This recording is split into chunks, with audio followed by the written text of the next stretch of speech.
Mula ulo, mukhang talampakan. Hanggang talampakan. Tara na! At makipag-ututang dila kay Laika Barista!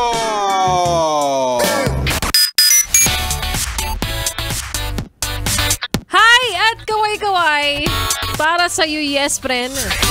Ngayong araw na may natitira pang sweldo. O, diba? Sinabi ko na sa'yo eh. Wala ka mang kadate nung Biyernes, pero at least may sweldo ka ngayon. Palakpakan ang inyong mga sarili. Para sa mga nakapagtimpe, hindi gumastos at hindi nagpadala sa mga paudyok ng kanilang jowa. Nabilan mo naman ako niyan, bilan mo ako noon. O, diba? At least ngayon may pangkalamares ka pa. At para sa inyo nakatanggap ng chocolate, utang na loob, lunukin mo na yan. Huwag nyo nang i-post pa sa social media.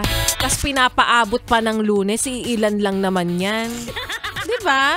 Bakit kailangang i-story pa? Bakit hindi na lang kainin agad? Bitter.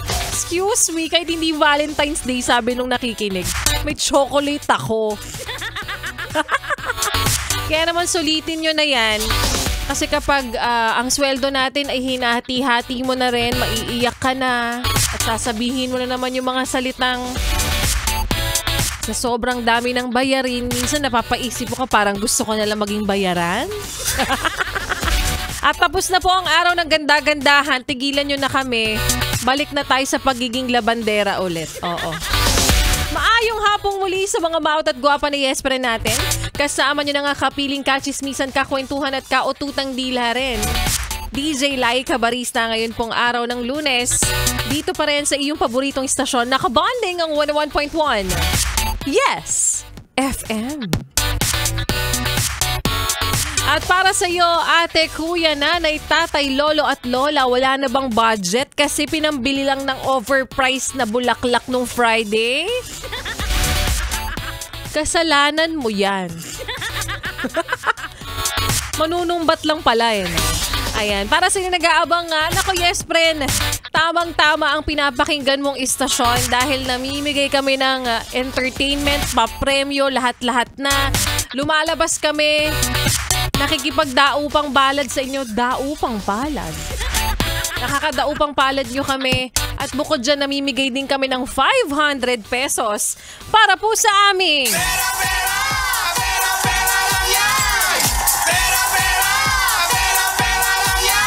Kaya naman gusto ko muna i-congratulate ang winner kanina ni Sexy Megan sa kanyang programa.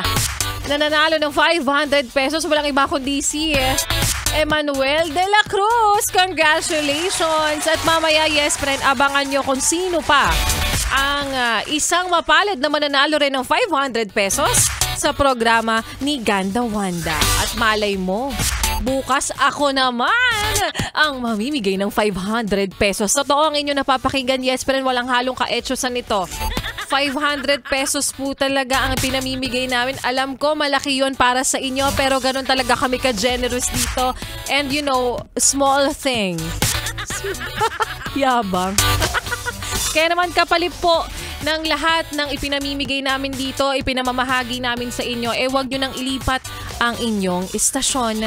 Wag mo na ring ipihit pa ang iyong talapihitan sa kalaban dahil magbabalik po si Laika Barista at sa aking pagbabalik.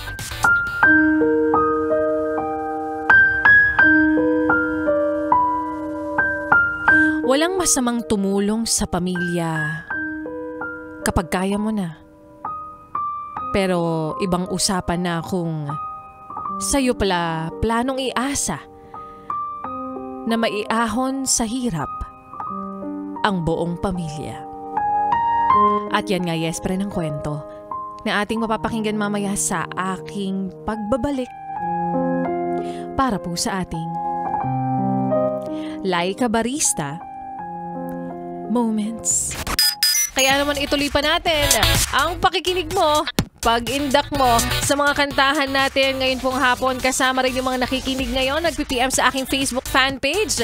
Ilan nga sa inyo ay si Ray Caluban, si Christine Aubrey, si Kim Condesa, si Dave Espiritu, Virgilio Celario, and si Julius Royando. Yan, happy listening po sa inyo. At para sa iyo na gusto rin mabate, ma-shoutout, marinig ang iyong pangalan sa Himpapawid, i-PM mo lang ako sa aking Facebook fan page na Laika Barista. LYKABARISTA. Yung may blue check, yan po ang legit. At kung nagtatanong kayo hanggang sa mga oras na ito, kung meron nga bang ibang nagre-reply para sa akin, wala po tayong pambayad doon. Ako po mismo ang nagsisin ng inyong mga messages. Ako po mismo ang nagre-reply sa inyo. Happy listening. So mamaya yung mga mag-PM, iisa-isahin ko kayo ulit ang inyong mga pa-shoutout. But ngayon, anong bang gusto kong sabihin? Mag-English ba o magtatagalog? But ngayon o but for now? Sundan pa mga kantahan natin, kasama nga ang ating susunod na kanta na para sa'yo na sumweldo pero hindi mo mabanggit, hindi mo masabi, by Lockdown Band. Dito pa rin sa iyong paboritong istasyon na kabanding ang 101.1 Yes FM.